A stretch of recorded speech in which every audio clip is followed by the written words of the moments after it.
Okay. So finally, and I'll start with you on this, Honorable Ruku. The bipartisan team is having a conversation on the cost of living. How best can this be addressed? Because this is now the elephant in the room. The control of budget came, said that there was some money that was taken as a debt. Nobody knows what that money did. The Institute of Economic Affairs comes in, says that some of the basic commodities should be subsidized. There's still no agreement to it. How best can this issue of the cost of living be addressed? One, Trevor, it's my considered opinion that the talks by the bipartisan team is a waste of time and money.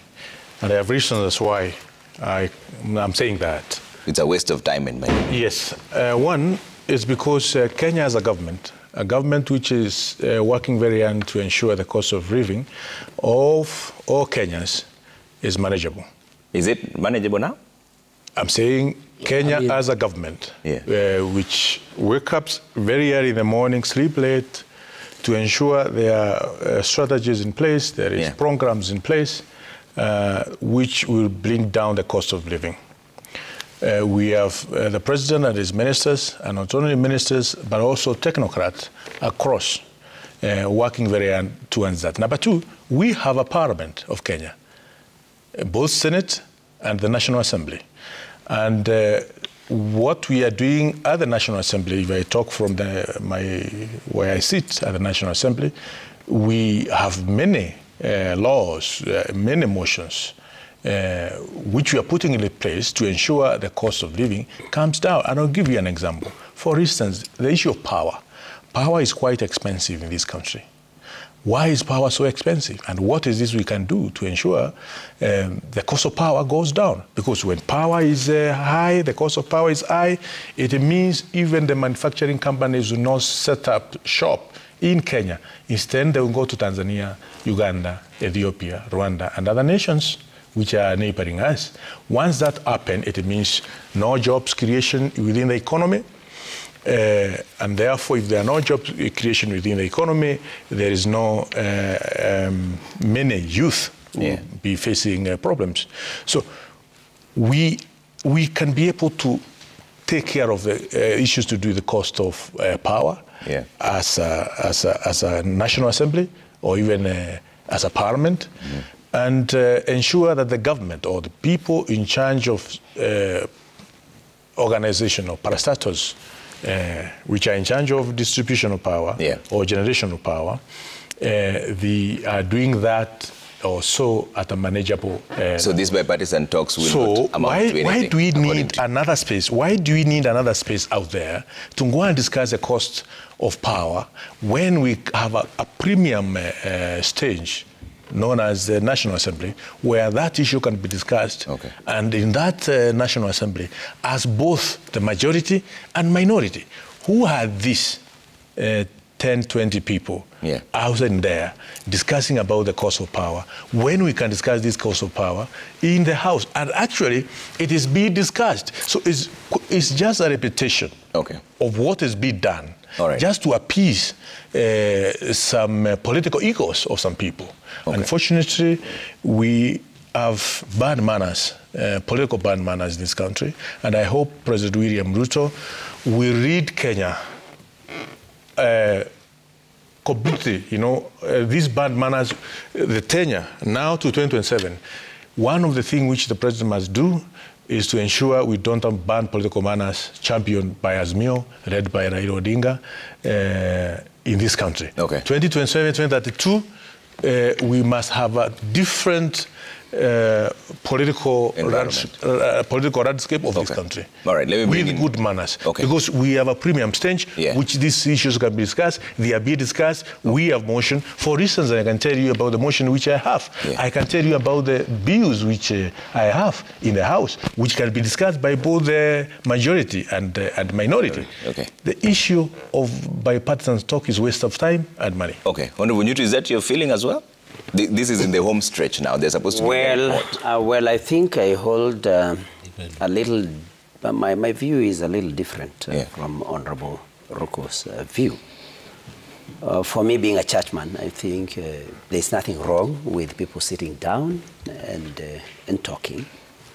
It does not cost anything. Where I come from, They say, if you allow me to do a direct translation, and this comes from those wars that used to be there between the Maasai and the Kikuyu those days. They say had the Kikuyu and the Maasai sat down and talked, then they would not have fought. So I think for me, I have no problem with the bipartisan talks, especially as far as it relates, or the talks relate to what can be done to make Kenya a better country. Yeah. And I think had it been a waste of time, I think the president, for me, would not have sent his team. Of course, of the majority leader, the Honorable Kimani Ichung'wah, Cecily Barire, the UDA chairperson. I think I disagree with my colleague, my friend, Roku, because I don't think the president would have accepted to waste time. The cost of living, Trevor, is something that concerns all of us. And I'm happy that Honorable Roku has talked about the cost of power. And I think in the Senate, the Energy Committee, led by the Senator for Nyeri, Senator Amatinga, or chaired by him, is from the last interaction I had with him, with the committee about the cost of power. I think they have been able to identify, and I agree with the Honorable Roko, that Parliament can do many things to bring solutions to some of the problems that ail Kenya. The major problem that they talked about was, they identified was people called IPPs, that is independent power producers, who sell, in quotes, power to Kenya Power at exorbitant prices and cost. And I think that is what we need to sort so that we can bring the cost of power down. As for petroleum products, I think it's only fair, Azimio may not want to hear us talking about that, but I think it's only fair for us to be realistic that some of the things happening with petroleum products and the prices are from, I mean, it's what is happening at the global market, and the war in Ukraine, and now we have the war between Israel and Palestine. Of course, we must not hide our heads in the sand, like the proverbial ostrich. But I think the government of William Ruto is already doing some, doing some interventions. When we talk about production, trying to see that our farmers get fertilizer at better prices. When we talk about cuts in public expenditure, I think these are the things that will slowly but surely bring our economy back to its feet. Okay. And so I think, for me, I have no problem with the better aspect. Okay. Osotsi? Well, I think it's very responsible for Honorable Roku to say that these talks is a waste of time. It's not a waste of time. These talks are very important, and I think so far we must applaud the people who are in those talks for having engaged on issues so far. Initially, we were worried that everything will collapse because of political interest. But I think they have been mature enough. We have seen the presentations before the committee, and particularly the presentations this week on the cost of living, where we had an open, frank discussion on matters of cost of living. I remember I saw the submissions by the Controller of Budget, who clearly went for the problem and said that the problem is the management of the treasury. The management of debt in this country is a problem. The management of budgeting in this country is a problem. And I think she gave an example of how budgets are inflated, including her own salary, which in the budget has been posted 3 times what she gets in a year. The issue of taxation was key, that no country develops by overtaxing its people. And I think that's where the main problem is.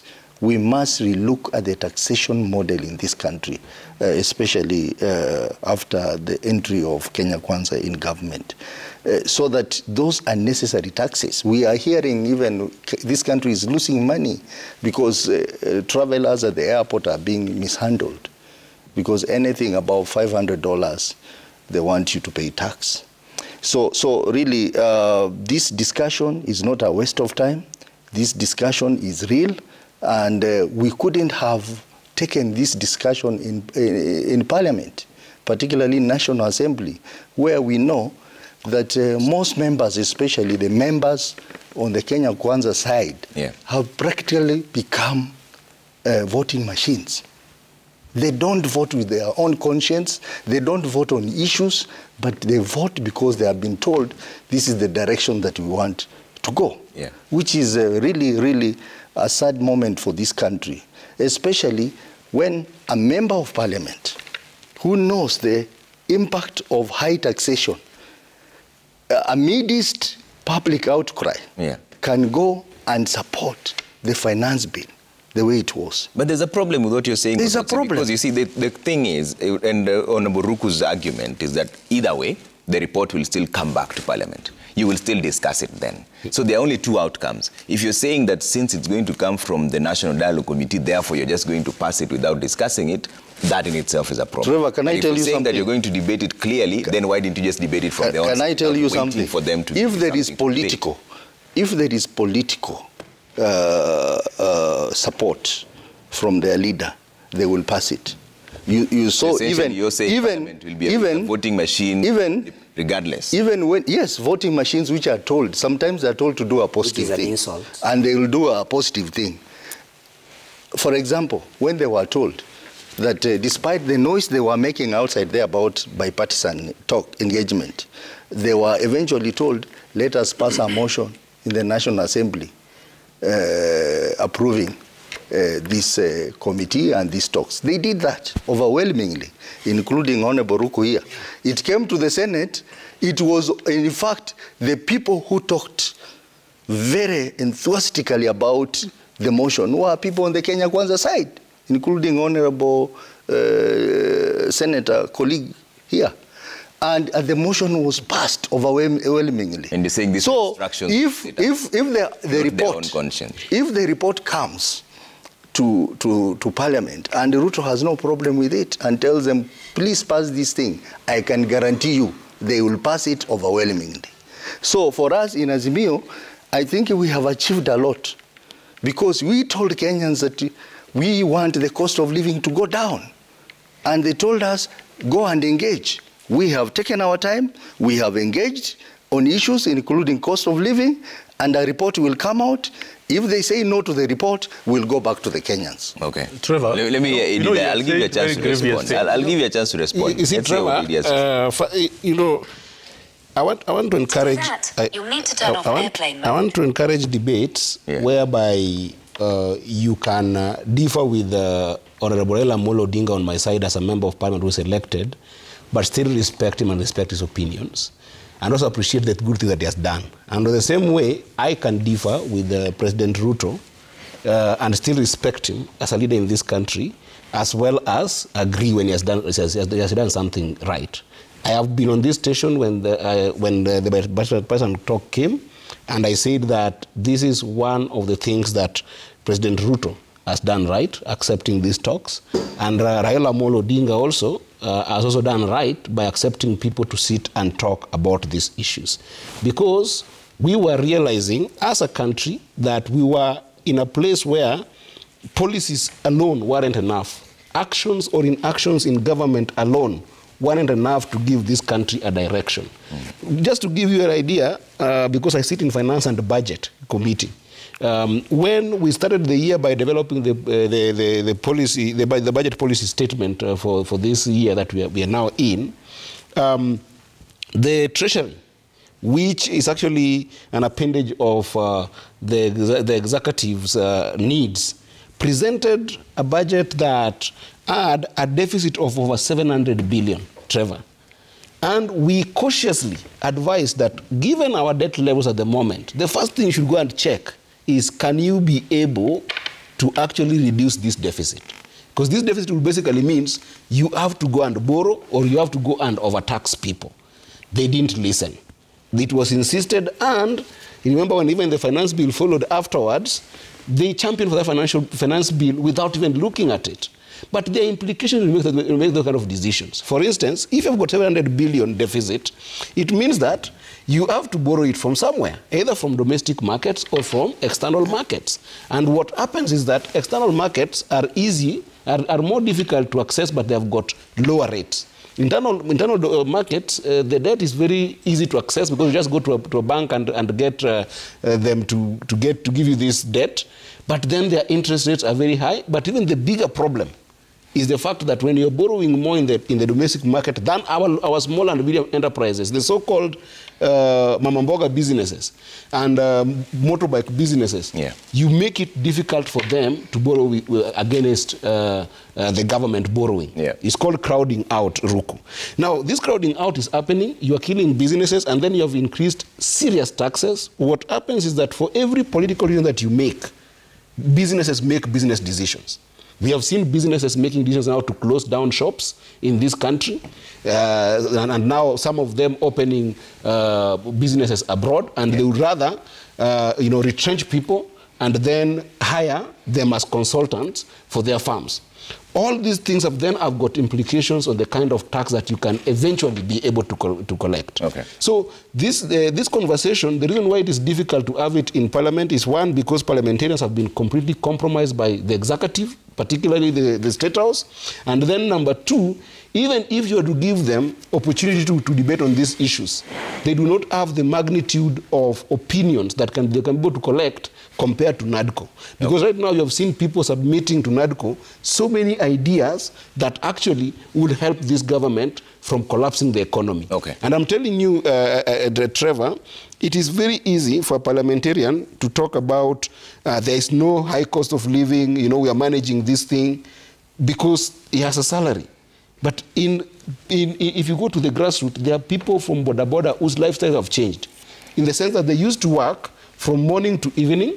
Right now, the fuel that they are getting cannot take them to distances that they need, because now they have to work day and night. And then when they go home, they still have small amount of money. Even their wives start fighting them, thinking that they are taking money somewhere else. But it's the money that's not there. So this is an issue that needs to be solved. And the Kenya Kwanza government has failed to be able to solve the issues of economy with regards to the people at the lower part of the pyramid. And there's nothing wrong if bipartisan talks will help them help themselves from the promises that they shared with regards to... I'd like to give you all a chance for closing remarks, but Ruku, you had a point of order. Are you simply voting machines? That is extremely outrageous allegation by Senator Ofiga, because the members of parliament from Kenya Kwanza are very sober members of parliament, and we fought on issues on merit. And it is not once or twice when we differ with a number of issues in parliament, and we seek amendment of different laws which we pass. But the opposition has a lot of hallucination. I wish during the time of Mwai Kibaki, when he was leader of opposition, I wish the current opposition can be able to enumerate or can be able to go back and see what the members of opposition then were doing. These are the people who used to come up with motions which will shape the way Kenyans, the issues affecting Kenyans on the floor of the House. At the moment, Trevor, go to us and you see most of the issues which are affecting Kenyans are being forwarded on the floor of both houses, both Senate and the National Assembly, by members of Kenya Kwanza. Members of Kenya Kwanza coalition saying that yes, we are in government, but this is not right. No, that's as far, and I can give you an example, that's not true. Trevor. I raised an issue of junior secondary school. We had a very serious debate in the House. Why should I be raising the issue of junior secondary school? I expect the members of opposition but that's your role. There's no opposition. I raise the issue. I raise the issue, and we adjourn the House because of a motion of national importance as far as university funding is concerned. I expect the members of opposition to be keen, you know, on all the government programs and see where there are gaps. But you know, these guys, they are very good at shouting outside here. But when they come to the floor of their house, they are quiet, doing nothing. They don't know their mandate. They don't know that they are there to oversight, to do representation, to register it. But outside here, they shout at the top of their I don't know, voices. Okay. First of all, it's important that I correct. Let him finish. 30 seconds, let him finish. Let me ask Senator Figa, please stop hallucination. We are not voting machines. Okay. We vote as far as our conviction. If we are convinced that indeed this is the right thing to do, that's what we do. Okay. Osotsi. Very briefly, I'd like to give you all a closing remark chance, but you're running out of time. We are not strangers in the House. We are there and we see what is happening. And when we see that people are not voting with their conscience, what do you call them? You call them voting machines. Let me give you an example. That is including your own people. Yes. Because now you... Those who have joined them. Those who have joined them. Yes. I want to tell you that recently, Ruku and his friends in the National Assembly voted for the privatization bill, a bill that is going to deny Parliament the powers to participate in the privatization of parastatals. Why would you do that? If you are a reasonable member of Parliament who is voting with conscience, you will not do that unless you are a voting machine. Number two, the finance bill. There were offending provisions in that finance bill, which were not going to affect them, but they are also going to affect their constituents. They decided to vote for it. Even in the Senate this week, and I don't want to go to details because of the standing orders, this week we saw an embarrassing moment that the Senate, the Kenya Kwanza side decided to vote overwhelmingly for an issue regarding Meru County. And all of us were asking, is it? What's happening here? It's because they have been told this is the direction we are taking, and they voted that way. So these guys are practically voting machines in Parliament. And this must be an issue of concern to Kenyans. Okay. We should not encourage this. And when Honorable Ruku says they bring motions, most of the motions they bring are motions which are retrogressive. Remember, he himself is sponsoring a bill to try and curtail the freedom of demonstration and picketing in this country. This is the unfortunate thing that a member of Parliament can do. Because today you are in power, tomorrow you are in power. You are not in power. Okay. You will need to have those rights to exercise your political rights. Senator has not read my bill. Senator has not read my bill. My bill is not curtailing freedom.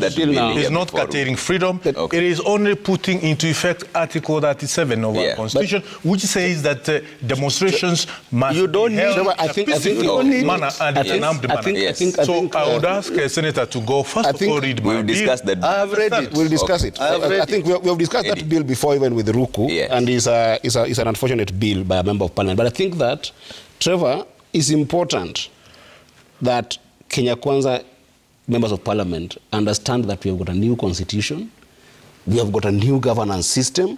I mean, if a member of a National Assembly can come here and start saying that in Parliament there is opposition versus government, you know, and once you quit what is happening, what used to happen during the time of Moi and what is happening now, then he's just exposing himself that he's still fixed in the Moi regime, whereby dictatorship was done so much in State House to Parliament that the opposition has to step up. Right now, the constitution that we have and the revenue that we have, Parliament is absolutely independent, such that minority side and majority side are only that with regards to the numbers that have been marshaled with the different parties in parliament. But otherwise, the entire parliament should be able to oversight the entire executive.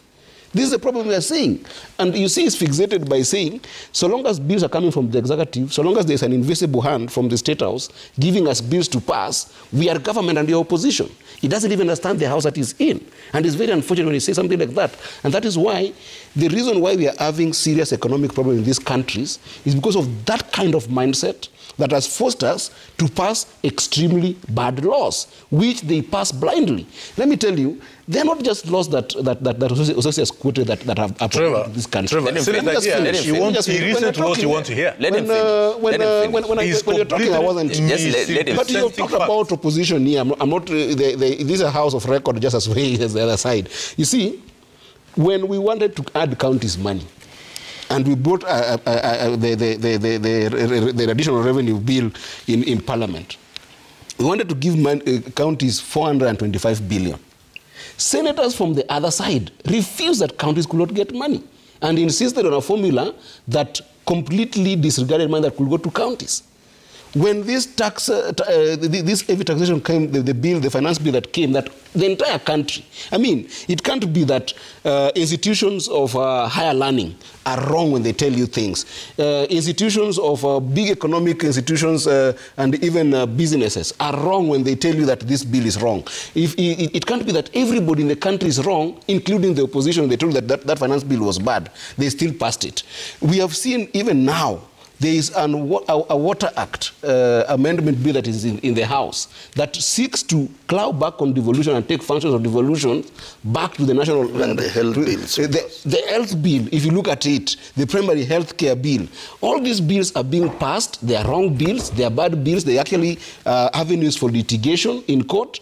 But the people who are passing them are people in the majority side, and they are passing them without any question to them, without even debating them, because they believe that the executive is always right. And as I finish, Trevor, right now, because we've got hard economic times, the opportunity that young people get in this country, young people who just left school, this opportunity that sometimes are in the few jobs that come in government. For instance, there are 30,000 teachers who are being recruited the other day.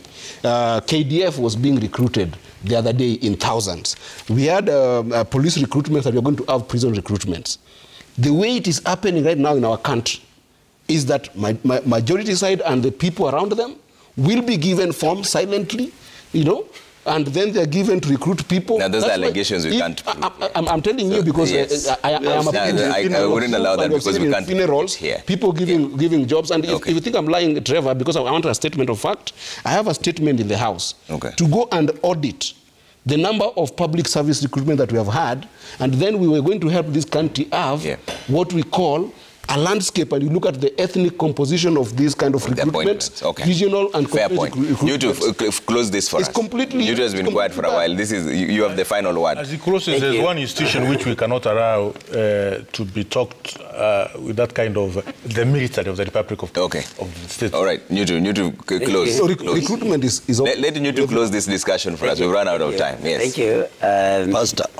Pastor, yes, that's what I intend to do once I'm done with politics. You want to become a preacher? That's what his allegation, and I think he has been supported by Senator Eddy, that Kenya Kwanza side is that the members there in both houses are voting machines that have no conscience, cannot go unchallenged.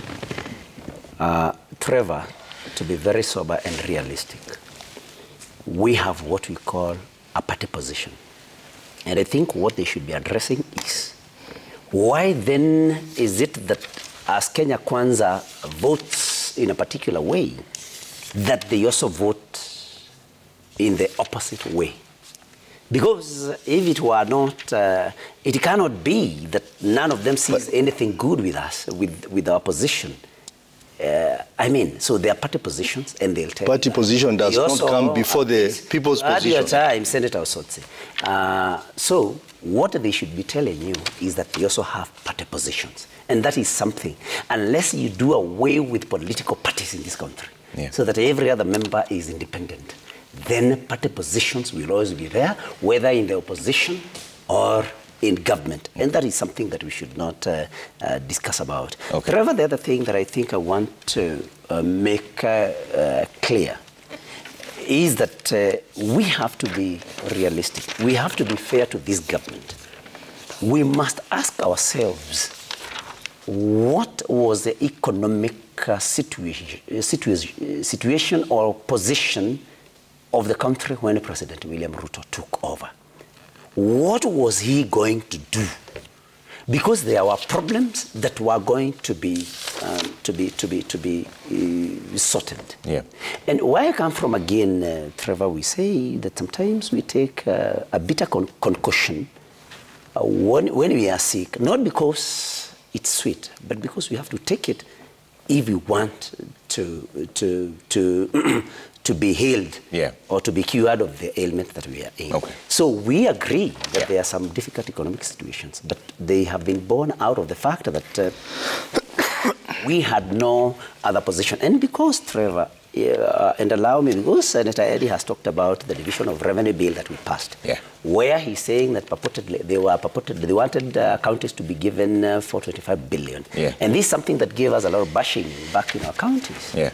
But, you know, they did not read the Constitution, Section 2, Article 203, yeah, A, B, going down that way, that when we are making this decision about the revenue bill, we must consider a few things. Yeah. And amongst the things that you must consider are the financial obligations that the national government has. Okay. We were not going to take much as we wanted our counties to get more money. And we added them 15 billion anyway, yeah, because the previous year they had received 370, we gave them 385. Okay. But then considering the financial obligations that the national government had of debt, yeah, most of which was taken under the Handshake Brothers regime. Okay. We had to balance up things. Yeah. We had to be responsible. Right. You cannot be a parent that buys your child new clothes at the expense of paying their fees. Okay. So those are the things we consider. All right. And kindly,